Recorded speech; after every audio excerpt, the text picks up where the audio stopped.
If you think it's safe to leave your bed for one small thing tonight, don't fall asleep yet. There's a common thread through the 8 testimonies I'm about to tell. A tiny decision, made in the dark, that spun ordinary people into an extraordinary kind of fear. A phone call, a craving, the insistence from a friend.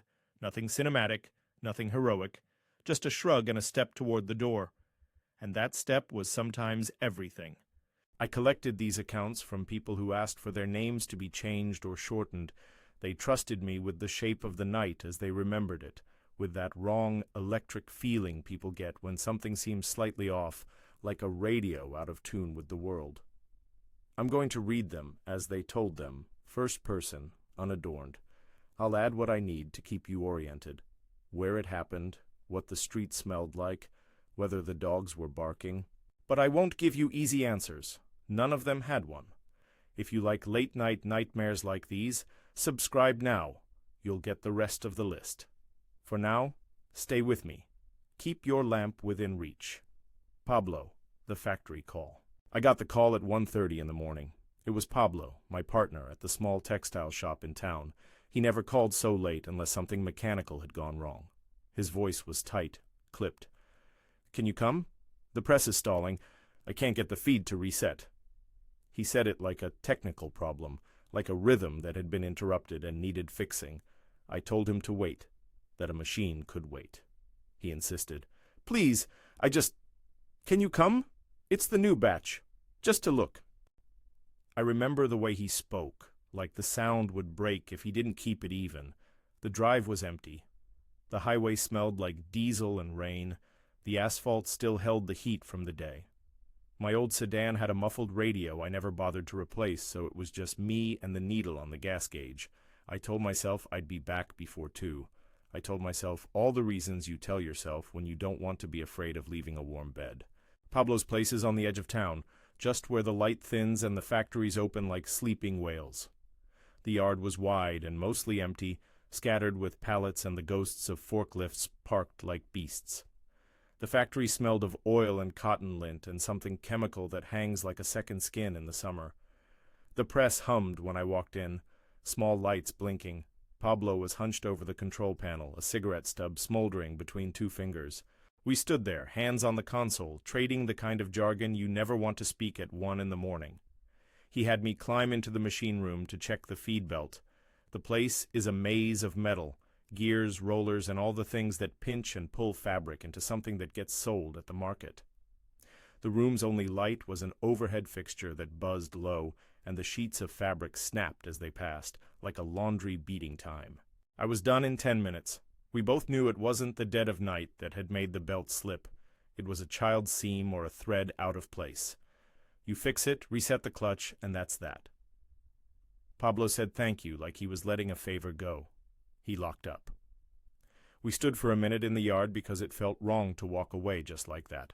I walked back to my car. It was already warm from the engine. The dashboard clock read 2:07. I turned the key. Nothing but the slow choke and a single click. I tried again, then again. The lights on the dash came alive, but the engine refused. The night around the factory was thick with quiet. No other cars, no street traffic. The only sound was one distant dog barking, and then that, too, stopped, as if someone had closed a door. I told myself it was the battery. Cars do that. I got out and popped the hood. The cold hit me in the face. The radiator steamed faintly. I checked the cables. Everything looked fine. I called Pablo back. No answer. I left 2 voice messages. I stood under a sodium streetlight at the corner of the lot, the kind that throws a sickly orange circle on the world, and I listened. That's when I saw him. Under the light, maybe 20 yards away, a shape stood by the far fence. At first I thought it was a man with a coat, just someone leaving late. But the light did something to him. He was tall, longer than any man should be, and his profile ate the light. There were no features. Where a face should have been, there was a sense of absence. The orange light slid across him like it hit a hole. He didn't move. He just held himself there, like someone waiting for a bus that was never coming. You remember the ordinary things, the metal of the hood against your palms, the taste of copper in your mouth. You remember the fact that the air was humid and smelled of hot cotton and diesel, and that your phone buzzed in your pocket with some worthless spam and you ignored it. But there's a cut in memory where ordinary things become small and all you see is that hole of a face. I don't know how long I stood there. Long enough that the skin on my forearm raised in gooseflesh. Long enough that I heard my breath in my ears. Finally, I ducked back into the car, turned the key out of reflex, and the engine caught in a cough and started. The headlights flared. I glanced in the rear view and saw nothing. The fence was empty. The yard was empty. The sodium light shivered on the pavement like nothing had ever been there. I drove away fast, hands tight on the wheel, never once looking in the side mirror. I didn't hear Pablo that night again, not with his voice. We talked the next week during the day about a replacement part and insurance, everything adult and reasonable. But after that, I made a rule. No leaving after 11 p.m., not even for a machine that's misbehaving. It felt stupid to be governed by a rule like that. It felt like surrender. But the memory of that silhouette under the weak streetlight bent me like a hinge until it stayed fixed in the place it wanted. A quiet law I wouldn't break. You'd have gone, too. That's what makes it worse. Maritza.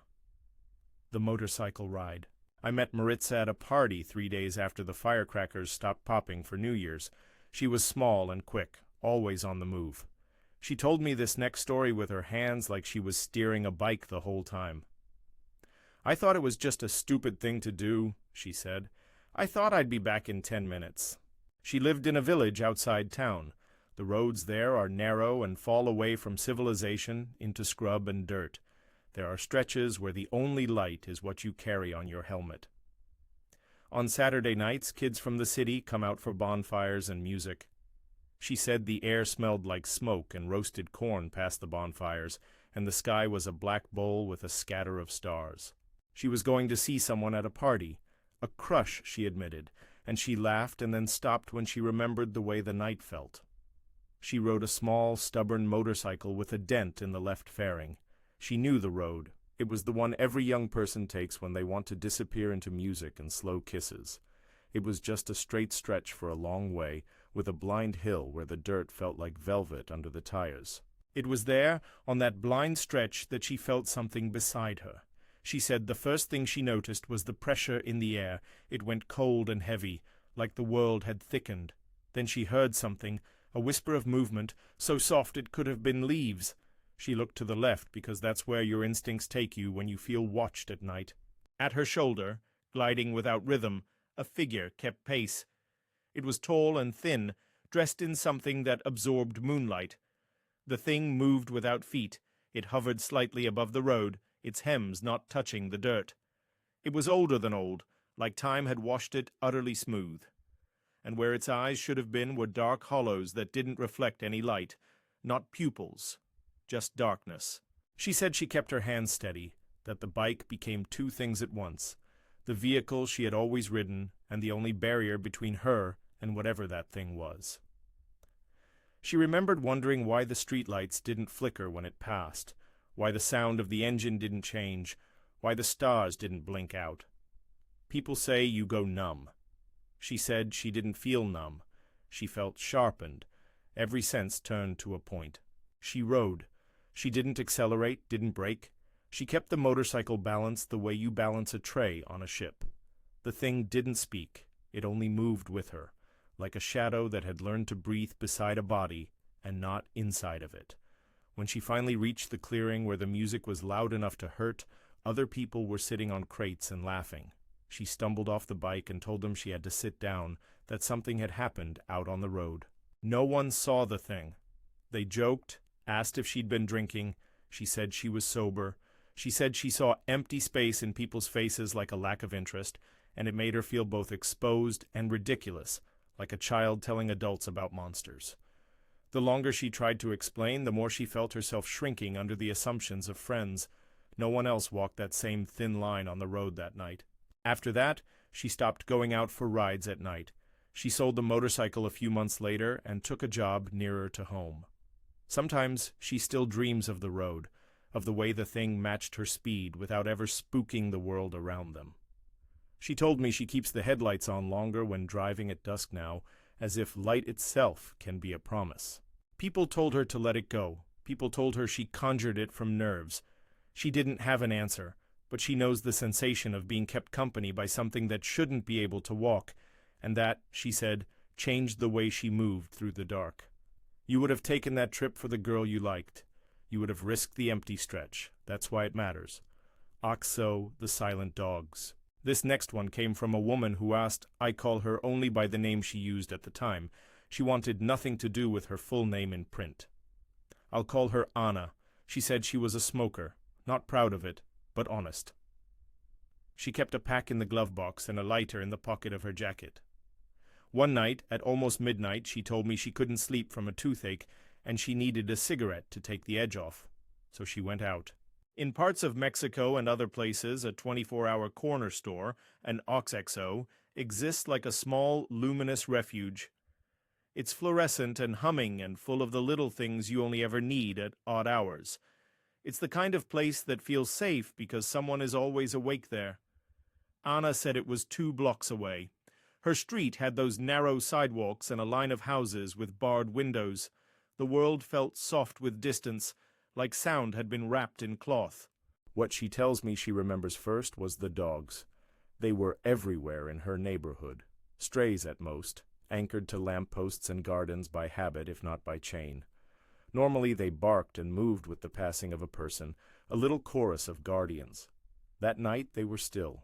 They sat like statues, heads turned toward the wall of an old house, rigid and motionless. She said the silence felt wrong. It had weight. The kind of silence where breaths are loud and your footsteps are too loud, and you start to listen to the place between 2 heartbeats. She passed the house, and as she did, she saw something slip where the paint met the concrete, a shadow that wasn't just a lack of light, but an entity moving through the cracks. It merged into the wall the way a fish slips into water. She told me a dog at the corner of the porch turned its head to look at her, slow and purposeful, like something calculating. The dog didn't bark. Its eyes were glossy and too reflective, and the dog's body stiffened as if it had been pricked by some needle. The thing at the wall shifted and made a sound like a soft exhale, like air escaping from a place that had been closed too long. Anna felt something cold cross her skin, an animal sense, and then she did what everyone would do. She ran. She ran, not fairly, not heroically. She ran with her bag and the pack of cigarettes pressing against her leg. The street lamps blurred in streaks as she sprinted to the OXXO, through the sliding glass door, and into the humming fluorescent light where everything smelled like bleach and stale tortillas. She stood at the counter and tried to speak, but her voice was a raw thing in her throat. She bought smokes she didn't need. She walked home. She didn't light one until she was more than half the way there because the thought of smoke in her lungs calmed her like an old ritual. She locked her door and sat on the couch until dawn. After that night she quit. Not because she had a moral revelation. She told me she'd tried to quit before, but because the memory had a physical weight. Every time she thought of leaving the house, she imagined the dogs turned to stone and that same shadow ticking across the wall like a clock hand. She said the lack of sound stuck to the back of her teeth. For her, it wasn't about being brave. It was about not inviting that wrong silence back. People asked if she'd told the neighbors. She said she had, and that most of them shrugged, saying maybe it was a cat or a trick of light. One old woman crossed the street and made the sign of the cross near Anna's doorway, and Anna let the motion be something else she could borrow against the night. There's a small, private embarrassment in admitting you ran from something. These folks told me that too. The shame is part of the memory. But shame is not a good armor. Neither is explanation. Anna still wakes at 2 a.m. sometimes, teeth pressed against the roof of her mouth, and she knows where she'll go. Not outside. Ricardo. The rear view. Ricardo told his story with his jaw clenched, like the memory had tightened a muscle behind his teeth. He had come to the city, Monterrey, for the holiday weekend. He said it was after New Year's, which is when the city becomes a maze of balloons and leftover tinsel and people who don't know how to stop celebrating. He'd been out with friends, and somehow the last of the fireworks still popped as he made for his car in the multi-level parking garage downtown. The garage was a concrete labyrinth. The air smelled of cold metal, old brakes, and the faint perfume of someone who'd left a bottle half empty on the seat. Ricardo was alone in the car, hands at 10 and 2, driving up and up toward the exit ramp. The fluorescent strips overhead flickered like a bad film. The car hummed with the residual warmth of bodies that had been packed into it earlier in the night. He said he noticed her in the rear view first. A woman's face, pale under the dashboard light, sitting in the back seat as if she had been there the whole time. She had hair like paper, and it fell around her face, and she looked older than all the faces he had seen that night put together. Her eyes were open, but they did not register the world. He said she had the look of a photograph left too long in the sun, edges blurred, features softened into a suggestion of a person. He jerked the wheel because his mind misfired, and he thought he'd somehow driven without seeing that there had been someone in the back. The car skidded, the steering pinched, the back slid over the low guardrail, and for a nauseating instant the world tilted and the garage opened up beneath him. He went over the edge from the third level, the car rolling and tumbling a little before it found purchase and came to rest half in a vertical slump against a concrete pillar. The sound was not cinematic, it was structural. Metal complaining, airbags blooming, the hiss of things settling into a new angle. He came out alive. He had cuts and a broken wrist and a bruise blooming like a dark planet under his eye. People from the floors above ran down and called the ambulance. Someone said they'd seen him veer. Someone else said they'd heard no one scream. Ricardo insisted, in the tone people use when they try to unsettle what you want to believe, that the woman had been there. In the rear view, she had been real enough to make him flinch. By the time the EMTs got there, the back seat of the car was empty. People said they'd checked. There was no one. The security footage later showed a car swerving, losing control. No passenger was visible. Ricardo's friends said the impact had been enough to do strange things with lighting and reflections. Maybe, they said, a smudge on the glass. Maybe he'd been disoriented from all the noise. The policeman asked the same questions the friends did, and Ricardo could only point to the bruise, the tiny stars that laced his vision, and the memory of a face that would not line up with the evidence. After the hospital, after the cast, he moved home for a while. He said the hard part wasn't the injury, it was the night that kept insisting itself into his days. He would catch himself checking the back seat of an empty car. He would wake from dreams of going over the same railing. When he drove at night now, he kept the radio on and the windows down, like noise could keep that pale face from having room to reappear. He told me he doesn't go out late anymore. He said he avoids parking garages at all costs and takes well-lit lots when he has to. He said sometimes he finds himself staring into the rear view when there is nothing on the seat but the reflection of his own eyes, and he can't tell which is the more dangerous thing, something that might have been there, or the part of his mind that can place it so clearly. You'd have thought the hospital would close the matter. It didn't. That's where these stories begin to gather their weight, in the things that logic can't lift. Gabriella, the elevator, beginning. Gabriella's story begins with a promise she barely meant to keep. Her friend, a woman she trusted, had called and said, "Come out, just for a drink. It'll be quick." It was late. The city glowed like embers. Gabriella brushed her hair and told herself she would be back before midnight. She remembers the hallway of her apartment building being quieter than usual. The building is old, with an elevator that smells faintly of lemon oil, and an elevator operator who sometimes slept in the back room. She and her friend climbed in. The elevator was small, lined in wood-grain veneer that had been pasted over in a bygone decade. The fluorescent light hummed. There was the usual mix of liquor and perfume on the air, the faint sheen of polish on the metal buttons. They left their apartment on the 4th floor and pressed down to the ground. It held the normal rhythm until it didn't. About halfway between the 2nd and 3rd floors, the elevator convulsed and then stopped.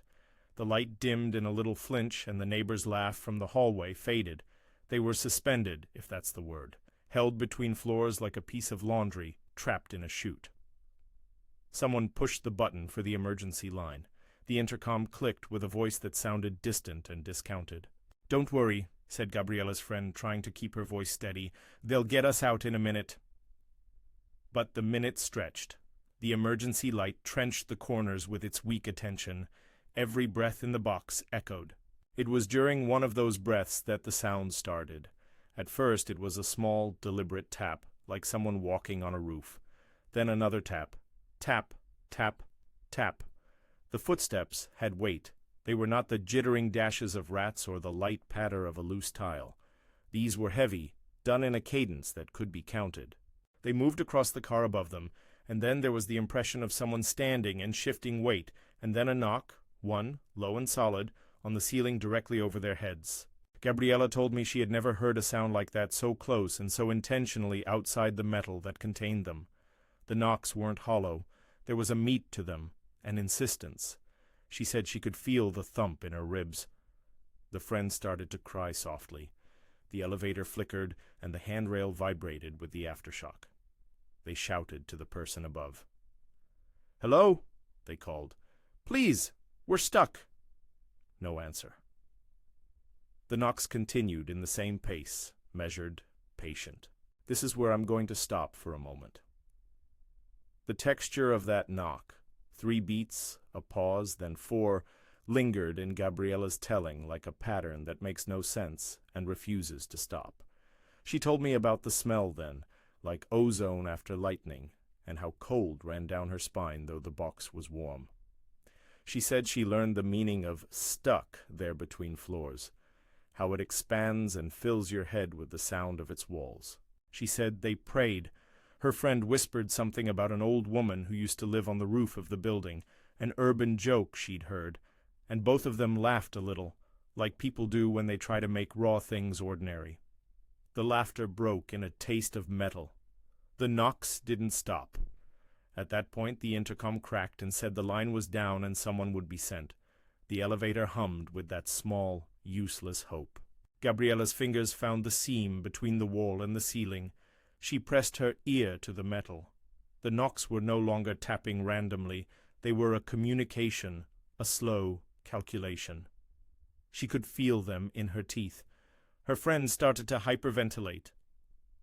The time between the knocks stretched long enough that you could have sworn the building itself was listening.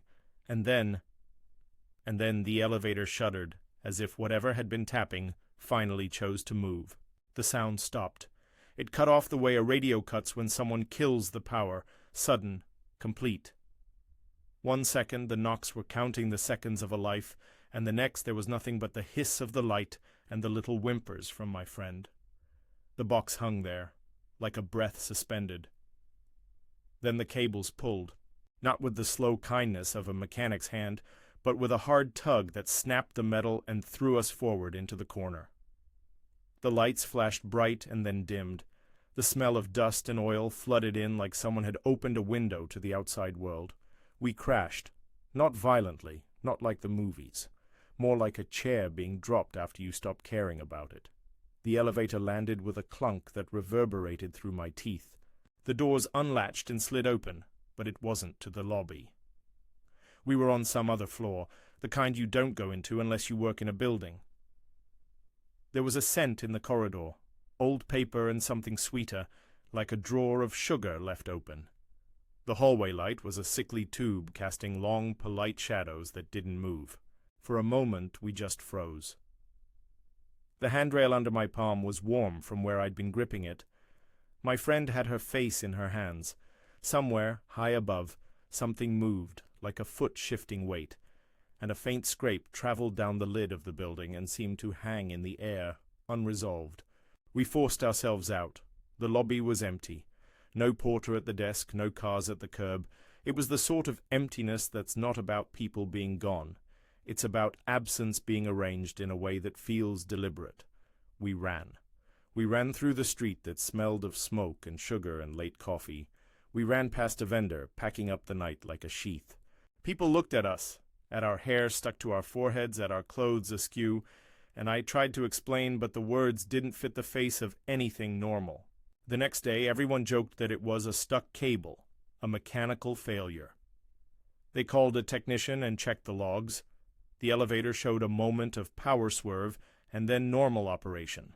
There were no records of an inspection showing anything wrong with the cab itself, No footprints on the roof. No cameras caught anything but the hum of the hallway and the blink of the stairwell light. But we carried other evidence in the way memory keeps a bruise. My friend put a rule in her phone. Never accept a just a drink invite after 11. She stopped going out alone. She started taking the stairs when she could and kept a small flashlight in her bag. She refused to say aloud why she was careful. Superstition has the shape of a private favor. For me, those knocks never left. Sometimes, when a refrigerator kicks on or a neighbor's footsteps thud above in the night, I stop and listen to see if the rhythm returns. Once, months later, an old pipe in my apartment building rattled under a pressure change, and for a second it sounded like someone on a roof, counting the pattern we had learned to fear. I had to sit down. I felt foolish, exposed, like a child who turned on the light and then hid it under the pillow. Yet part of me has the sense we owe that little caution something, the way you owe money or a phone call.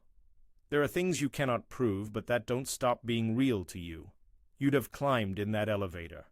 You'd have laughed and said, "It'll just be a bad minute." That's the voice that stitches all these stories together. It sounds reasonable until it makes you move through the wrong part of the night. Cristobal, the ATM. I met Cristobal via a forum thread long after his story happened. He messaged me from Bogota and called it "The Night of the Woman at the ATM," like the name made it small enough to carry. I needed cash, he told me. It was nothing. You know the sort of thing? Pay the electric bill, buy a bus ticket, grab chocolate because the shop is closed tomorrow. He sounded almost ashamed at how ordinary the reason was. It was around 1 in the morning. Bogota at that hour is thinner. The traffic becomes the memory of a city rather than its body. He walked to an ATM near a bank branch at the corner, the kind that sits in the weather like a lit shrine. The air had the metallic tang of distant rain, and the street smelled of boiled corn and the grease from a late-night food stand. When he got there, the booth was empty except for one figure standing half in shadow near the wall. She was tall, wrapped in dark clothing that swallowed the light like a curtain. He remembers thinking briefly it was the wrong hour to be wearing so much black, and then the thought slid away. She didn't wait her turn or step aside the way people do in a line. She just watched him. Cristobal says he felt the watching as a physical pressure. It pinched across the back of his neck. He reached for the ATM, and the keypad felt rougher than he expected. He turned to glance at her once while the machine processed and caught her looking at him with a smile that didn't reach anything but the corners of her mouth. It was an expression he couldn't place. It was almost like recognition without intent. Her head cocked a little, as if she were listening to music only she could hear. He withdrew a sum, enough for fares and some small grocery, and tucked the bills in his jacket. He recalls the paper making a sound like dead leaves. When he turned, ready to leave, she took one step closer. Her shoes made no sound. He said her presence smelled like cold soda and dust, a strange, faint sweetness that made him think of hospital waiting rooms for a second. He felt the world thin around him, like a page held to a lamp. "Do you need—" he started, that useless, polite opening. She only smiled. She didn't speak, not in a way he could hear. She tilted her head, the way someone might study an insect pinned to cardboard. He walked away as if he'd always been moving, fast enough to be purposeful, slow enough to not show fear. When he hit the block and the lights of the storefronts shifted like eyelids, he accelerated into a run. He took the bus, though he had no real reason, and rode home with his hands clamped to the strap like someone who wants to hold on to the solid world. The bills were in his pocket when he checked. He put them on the table later that morning and counted them twice, 3 times. They were there, solid. The place where money does its work, shoes, food, transit, still held those crisp notes. But when he went online to reconcile his account the next day, the withdrawal didn't appear. The bank's ledger showed a small withdrawal earlier in the day, a coffee purchase, a taxi fare, but nothing matching the amount he physically possessed. He went to the branch. The tellers were patient. They replayed what logs they had. They said the ATM would have recorded it. They checked the cameras, they checked the timestamps. There was nothing unusual about the machine's operation. There were moments with a man at the kiosk at 2 in the morning, but the footage had gaps where the camera signal stuttered like an old television. In one of those gaps, Cristobal's actions fit neatly into the frame in a way that made sense. He used the machine, he walked away. But the footage didn't show the woman, at least not in the way he remembered. The tellers suggested a lag in the bank's processing, an error, a manual entry missed. They offered to flag the account. They gave him numbers to call if more irregularities popped up. They gave him an explanation he could hold like a paper umbrella. But explanations can be thin when your hands are full of cash. He kept the bills. He kept them folded into the wallet he hardly ever carried. Sometimes at night he would take them out just to look at the texture and reassure himself that he still lived in a world where paper belonged to numbers. He told me the strangest thing. The cash felt colder than it should have. Not cool to the touch, but like money that had been held in a place that didn't belong to warmth. He kept a little worry that somewhere there were other bills that matched those faces and amounts, a ledger without his name. After that night, he started skipping late ATM runs. He uses apps now where he can, and asks a friend for cash if he needs it late. He notices how the city rearranged itself around that hour for him, how certain corners seemed less brave and more like thresholds you shouldn't cross without a light.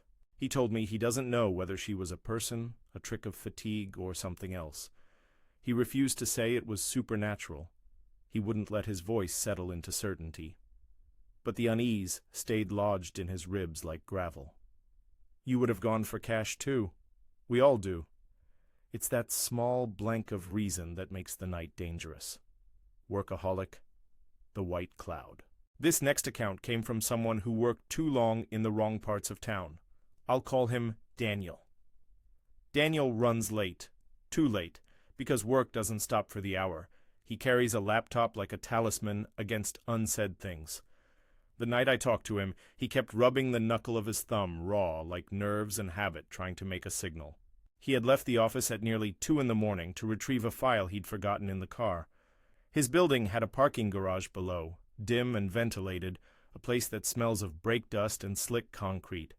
The garage has that acoustic that takes ordinary sound and makes it a little thin, a little like a recording in a different room. When Daniel walked down, his shoes made small squeaks that echoed too long. He said the car was where he'd left it, a little shirt in the back seat, coffee cup in the holder, a receipt on the dash. He unlocked it, opened the trunk, and felt the air change. He described the moment like the way you notice the temperature before a storm, subtle, like someone closing a freezer door in the next room. He reached into the trunk to get the bag, and that's when he saw it. At first it was a small orb of light, no bigger than the size of his fist, hovering near the ceiling in the lane between cars. It wasn't like a headlight. It wasn't a reflection. It was a pale, diffuse thing that seemed almost cottony, but it emitted no light. Rather, it pushed the darkness aside without shining. Around it, the space hummed faintly, like the edges of static on an old radio. Daniel remembers the hairs on the back of his neck, standing and feeling like little antennas. The thing drifted slowly, like a soap bubble with weight. It passed between 2 support columns and folded through a seam in the concrete, as if the material were fabric. When it moved, the fluorescent bulbs overhead had a moment of buzzing, and then a high electrical thinness settled over everything. Daniel used the word static again and again, in a way that made me think he wanted to be precise, and failed, because the word is an approximation of the sensation. His skin prickled, his teeth felt insular, and the air had a certain charge that made his fingertips tingle.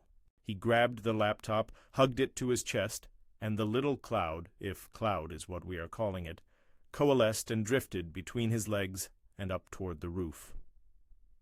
For no clear reason, he reached out, like a man who touches a painting to see if it's real, and the surface of the orb was cool and egg-slick against his palm. It wasn't solid. It wasn't a thing with edges. It felt like a memory you could briefly hold, and then it slips away. He remembers the sound of his own breathing loud in his ears. He remembers the keychain sliding in his hand. He remembers feeling watched by something that had no face. Then, as it had arrived, the thing moved. It slid into an air vent above the ceiling and vanished with a soft pop that left his ears ringing. At the same time, the lights in the lane blinked once, twice, and settled back to normal. The hum disappeared. His phone tried to connect for a moment and then found signal again. Daniel ran to the elevator and rode up 2 floors before he realized he hadn't called anyone. He hadn't set his stuff down. He had left his car unlocked. He stood in the street under the sodium light and felt his heart like a fist. He went home and slept badly, and in the morning he couldn't bring himself to go back to the garage until business hours. After that night, he slowed his midnight errands. He still worked overtime because work owed him the hours and clients don't reschedule for intuition. But he made a rule. If he forgot the laptop, he would sleep and retrieve it in daylight. He found these rituals, little rules, easier to keep than explanations. There was a sense that the parking garage had opened a temporary door, and he didn't want to poke his head through again. He went back weeks later during the day to check. The garage was as functional and empty as any municipal structure. There were no scorch marks. There was no residue. The security cameras showed an empty lane at the time his watch recorded, and there was a timestamp that suggested nothing had interrupted the footage. He had no explanation. He kept the memory of the orb as if you keep a sharp pebble in a pocket, something to remind you why you change your habits. Fear can become a practical thing. It's not always about terror. Sometimes it's just good sense. Daniel pretends it's pragmatic. I think a part of him knows that some doors you close are closed because they should be. He still answers to the glow of his laptop, but he leaves it in the office if the hour is wrong. He sleeps with the window open now, like letting a little air in, keeps other things from nesting in the dark. You think you'd go get the device. Almost all of us would. That commonness of behavior is the shape of these stories, the same small choices leading to a place we never wanted. Toothache. The pharmacy window. The last of the 8 is the one that keeps the narrator awake, the one that sits in the mouth like a bitter pill. She called herself Lucia in the message thread. She is the toothache story, the emergency that makes you do something you otherwise wouldn't. She told me with a voice that made her teeth sound like a second character. It hurt too much to sleep. I needed something to take the edge. The pharmacy said it closed at 1, but I swear I saw the light on. It was after midnight in a neighborhood with winding streets and pharmacies at almost every corner, the kind of place where a clinic, a bakery, and a small tienda live in a happy cluster. Lucia's pain had been building for hours, sharp, a hot spike that moved with every beat of her heart. She wrapped a scarf around her face and went down to the corner, because pain makes you pragmatic. You decide on tasks and complete them like a business. The pharmacy window was fogged with breath from somewhere. There was a small lamp behind the counter that made a yellow square on the glass. Inside, she said she saw a figure moving, a clerk, perhaps, tidying up. The window offered only a partial view, like a peephole, but she could see the outline. Lucia pushed the door. The bell made a weak chime. The counter clerk looked up slowly. She remembers the first thing that registered wasn't the age or the clothing, but the absence. The man behind the counter seemed to have a hole in his forehead, right where you would expect the skin to be. It wasn't an injury like a cut. It was a neatness of absence, like someone had scooped the center away and the edges of skin rimmed it. She uses the word hole and then apologizes to herself for saying it. He didn't scream. He didn't flinch. He looked at her as if he'd been waiting for someone to come back and ask for something. His expression was calm, almost bored, like the man had been doing the job for a long time, and this was simply the night shift. Lucia said the smell near him was metallic and faint, like coins or iron filings. She asked for something for the pain, anything, and his mouth moved, forming something like a list. One finger pointed to a drawer. He reached and slid out a box of OTC pills so casually it was like reaching for a pen.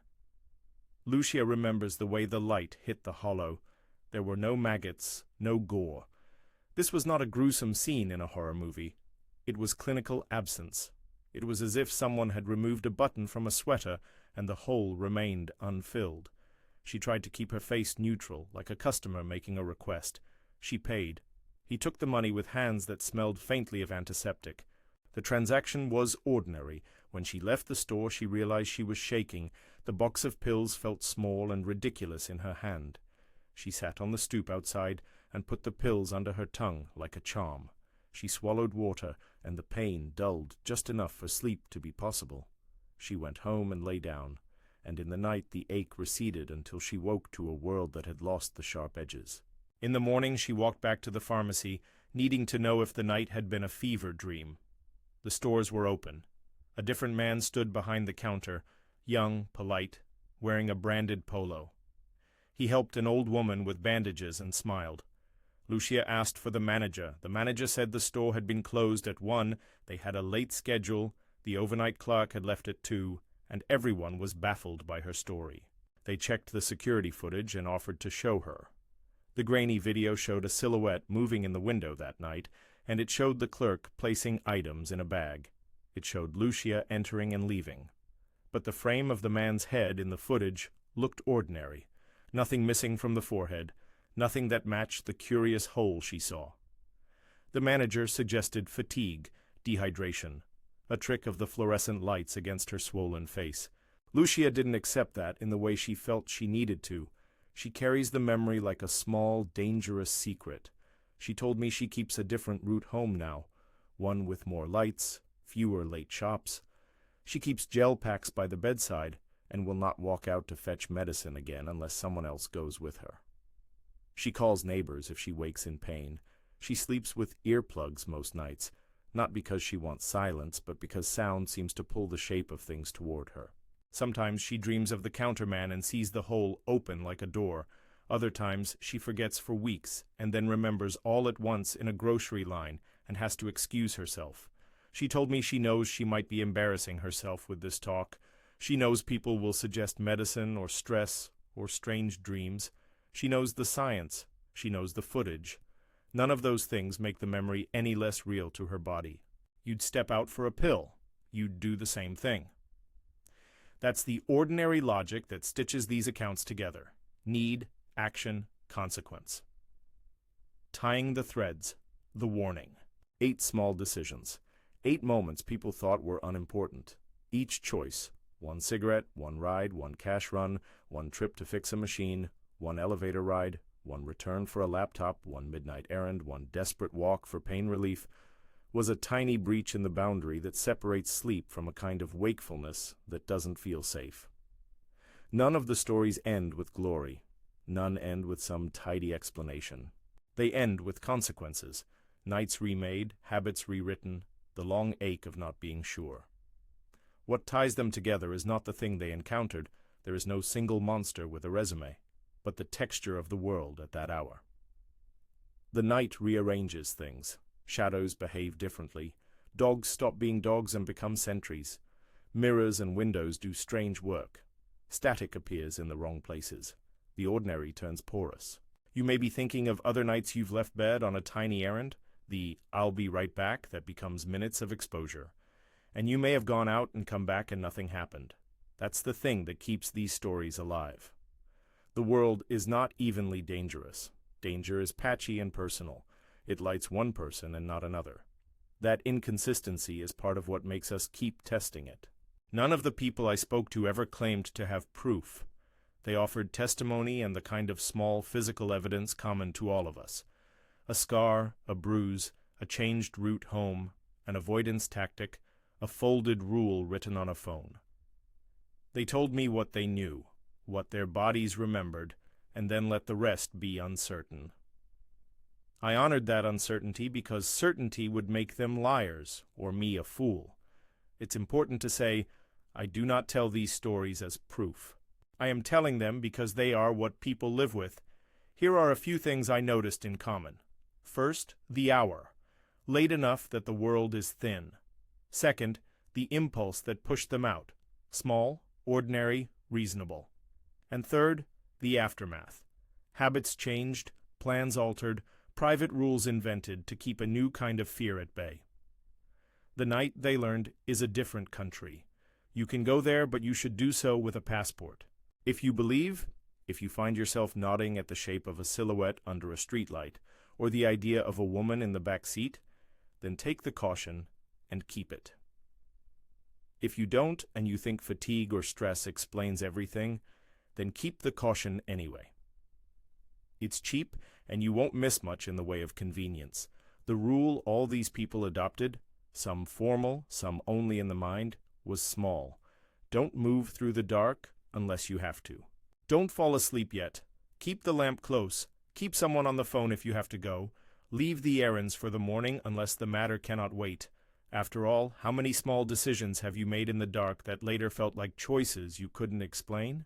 How many minutes did you spend convincing yourself the world was safe because it had been safe before? It only takes once. If any of these tales scratched at a memory of your own, something small that turned into something big, share it below. Tell us the closest thing you ever came to at night. If you want more of these late-hour testimonies, like the video, subscribe, and we'll bring you another set soon. And one last thing before you turn in. Tonight, when you hear the house breathe and the street settles into its soft sleep, remember the tiny decisions. They look reasonable, they look harmless. But sometimes a cigarette, a call, a packet of pills, or the insistence of a friend is all it takes to make the night notice you. So, don't fall asleep yet.